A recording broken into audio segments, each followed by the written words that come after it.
काम करेंगे। आदिवासी बना नहीं जाता है, आदिवासी पैदा होना पड़ता है। ये लोगों को मैं चिताना चाहती हूँ कि आदिवासी बनने का सपना छोड़ दो, नहीं तो फिर विधायक और सांसद और यहाँ का जो मंत्री बनने का सपना है वो भी मैं आप लोगों को भुलवा दूंगी। जय जोहार, जय आदिवासी दोस्तों। जो आ बेने जे बात करी है, आदिवासी बनवू नहीं पड़तू, आदिवासी पैदा होना पड़ता है दोस्तों। तो आदिवासी बनवानो कोई मामूली बात नहीं दोस्तों।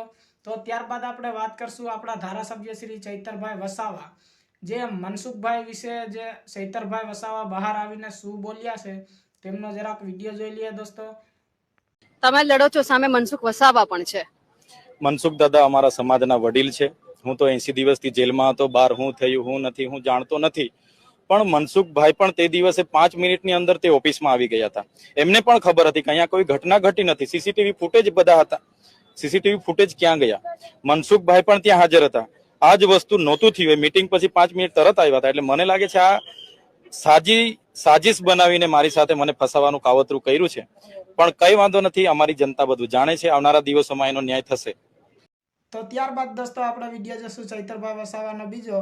તો ચૈતરભાઈ વસાવા કેટલી સીટોમાં જીત્યા હતા दोस्तों, અને જેલની અંદર ચૈતરભાઈ વસાવાને કઈ કઈ ધારા લગાવવામાં આવી હતી दोस्तों, અને ચૈતરભાઈ વસાવાને કેટલા દુઃખ ભોગવવા પડ્યા છે दोस्तों, અને શાના કારણે અને શું ચૈતરભાઈ બોલ્યા હતા તે બધું જ જાણવા મળી જશે दोस्तों। વિડિયો પૂરો જોજો दोस्तों ધ્યાનથી, અને આ વિડિયોને શેર કરી નાખજો। અને ધારાસભ્ય શ્રી ચૈતરભાઈ વસાવા છૂટી ગયા છે।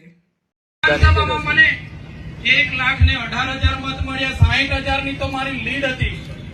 આટલો બધો જનતાનો પ્રેમ હોય, જનતા મારી પાસે કામ માંગે ત્યારે આ સરકારી મીટિંગમાં મેં કીધું હું ચૂંટાયેલો ધારાસભ્ય છું, મને પૂછ્યા વગર કઈ રીતના તમે વેપારીઓને કોન્ટ્રાક્ટરોને સભ્ય બનાવો? પણ આ ભાજપના નેતાઓ ત્યાં બેઠા બેઠા મને ફસાવાનું કાવતરું કરીને બેઠા હતા। પોલીસ મને ફસાવાની કાવતરું કરીને બેઠી હતી, તેનો મને અંદાજો નતો। હું પોલીસ સ્ટેશને સામેથી અરજી આપવા ગયો અને મને એરેસ્ટ કરી લેવામાં આવ્યો।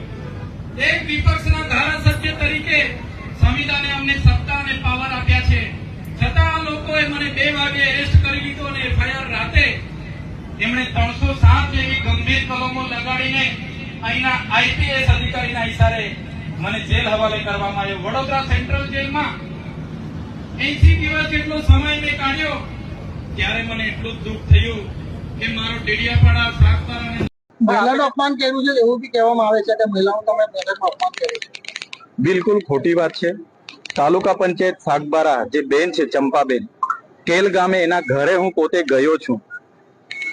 એક બેનના ઘરે જઈને ચા પાણી કરીને હું આવ્યો છું, ત્યારે એ બેને તાલુકા પંચાયતના પ્રમુખ તરીકેના બંધારણીય હોદ્દા પર બેસીને જે ખોટું બોલ્યા છે એ મને બિલકુલ વ્યાજબી નથી। હું ધારાસભ્ય છું, હું કેમ છું, અમારે બોલાચાલી થયેલી, અમારે એકબીજાના ઝપાઝપી થઈ છે, હું કેમ છું, પણ એમાં કઈ 307 ના લાગે। અને બેનની જે વાત છે બિલકુલ વાહિયાત વાત છે કે બેનને હું કરવા હું ગાળ બોલું ભાઈ, એ પ્રશ્ન જ ઉપસ્થિત નથી। બીજું કે સીસીટીવી કેમેરા ચાલુ હતા તેની ફૂટેજ ક્યાં છે એ રજૂ કરો ને, તો પાણીનું પાણી અને દૂધનું દૂધ થઈ જશે, પણ એ સરકાર રજૂ કરતી નથી। માત્ર ને માત્ર 307 જેવી ગંભીર કલમો ઉમેરીને મને જેલમાં ફસાવી દેવામાં આવ્યો છે। મને ન્યાય પ્રણાલિકા ઉપર પૂરો ભરોસો છે, આવનારા દિવસોમાં મારી સાથે ન્યાય થશે।